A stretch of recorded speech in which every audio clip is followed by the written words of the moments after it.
Magandang araw sa inyo mga ka-vlog. At nandito po tayo ngayon sa Cocoville Restaurant. So titikman natin kung gaano ba kasarap ang mga food dito. Or ano ba ang dining experience na mararanasan natin dito sa Cocoville Restaurant. Kung masarap ba ang kanilang mga seafoods. Dahil ayon sa narinig ko sa aking kaibigan, masarap daw po ang kanilang pagkain dito.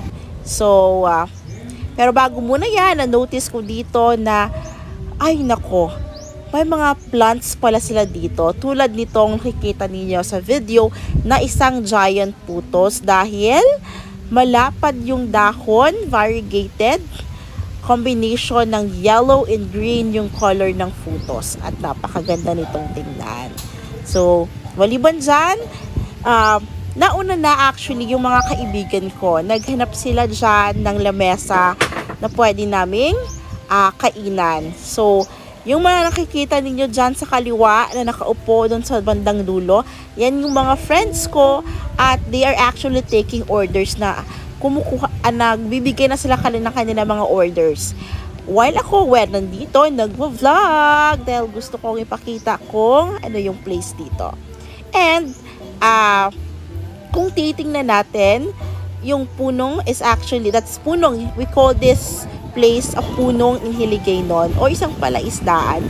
So, para palang parang all-in-one pala tong restaurant na to. Parang punong siya, palaisdaan siya, and at the same time, isa din siyang kainan restaurant. So, ngayon naman, puntahan ko yung mga friends ko. Titingnan natin kung naka-order na ba sila.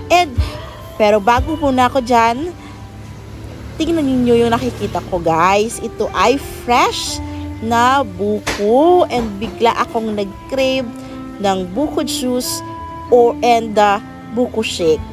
So I think dito talaga masarap yung buko shake nila. Dahil mas sure tayo na yung ilalagay sa shake na orderin natin ay hindi buko powder, kundi buko meat talaga, 'di ba? Mas masarap 'yun.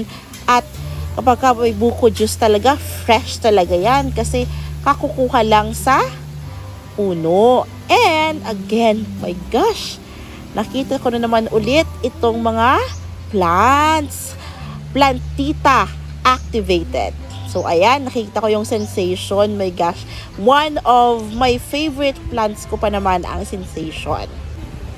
And nature vibe talaga itong place nila kung inyong nakikita mga ka-vlog.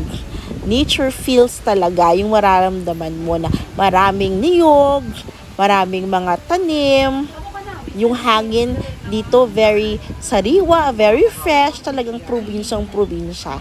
And experience talaga, yan yung dining experience na gusto kong maranasan.